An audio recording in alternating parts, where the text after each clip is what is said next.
Kami menghaturkan diri memberitahu seperti ini, Pak, kita lihat loh, sepak bola, olahraga, bulu tangkis lah, mau voli, mau apa. Bagaimana membuat wadah ini menjadi dorongan? Nah, inilah program nyata yang bisa dilakukan untuk menggandeng. Punya rasa berkeluarga, bertanggung jawab, itu sudah turun. Karena moralitas yang ditumbuhkan, etik yang itu, mereka lebih banyak mengkonsumsi gadget media daripada kita. Kita ini dulu kita di rumah, BP di sekolah, sama ensiklopedia.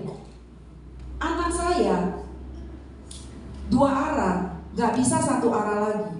Apapun yang diomongin akan diperdebatkan dan dia akan bertanya why. Ketika orang tua meninggalkan tidak bisa menjawab, dia akan mencari resource. Kita bisa memberikan jawaban why kepada dia. Dia akan bisa menerima. Jadi makanya kenapa kita bagaimana ketika anak mentalnya bermasalah, pacaran bermasalah, mereka mencari resource yang benar. Nah, tapi ujungnya kenapa? Balik lagi akarnya adalah ekonomi dan anak banyak. Nah, ini yang menjadi akar permasalahan di kita. Akhirnya rata-rata mereka lari ke kekerasan seksual. Mereka lari ke uang yang gak berat. Ada satu daerah Sukabumi yang mana kalau mereka nggak menikah umur 15 dianggap nggak laku. Masih ada seperti itu di desa-desa. Walaupun kita bilang di kota banyak loh perempuan yang sudah mandiri, sudah ini nggak mau menikah. Tapi kita nggak kelompok di dalam koperasi. Koperasi ini harus transparan. Nah, balik lagi memang grassroots yang harus kita pegang karena ujungnya adalah di kita. Kedua, program yang bisa kita lakukan adalah ekonomi pun mempunyai beban ganda. Nah, bagaimana kita menjemput bola ini membuat sebuah job creation baru berjenjang dari mulai PRT, caretaker, misalnya child care center. Nah, ini akan diisi dengan caregiver yang tersertifikasi, nurse yang tersertifikasi. Ini akan memberikan ruang ekonomi baru kepada perempuan kembali bekerja.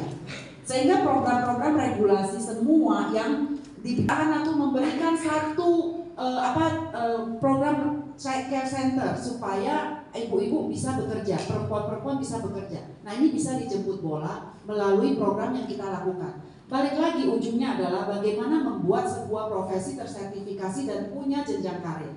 Kedua, bagaimana membuat ekonomi ini melalui bagaimana memberdayakan supaya mereka punya uang adalah profesi sehingga pendampingan finansial bisa masuk di mereka. Balik lagi ketiga, ujung-ujungnya ketika mereka punya uang, mereka punya akses. Ini sebuah kolaborasi yang harus dilakukan. Balik lagi ujungnya kita, bagaimana kita adalah sebagai ujung pangkal beneficiar.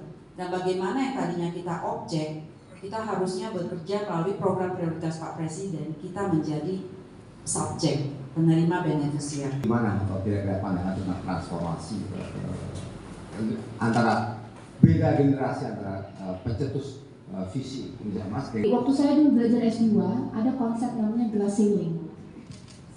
Langit-langit kaca tak kasat mata yang susah sekali perempuan itu jangkau.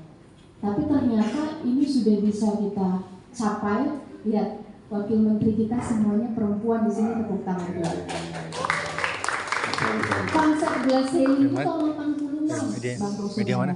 Sekarang tahun tadi ada bapak bilang El Sinting gitu. Berpuluh-puluh tahun, tapi ketika digagas ya, siap, lanjut. di pertemuan kerjasama tentang kerja perempuan pada saat itu di Amerika, manfaatnya itu berasa sampai sekarang. Saya rasa konsep itu sama dengan kebijakan Pak Presiden sekarang. Makan bergizi gratis, cek kesehatan gratis, renovasi dan digitalisasi, koperasi desa kelurahan Merah Putih,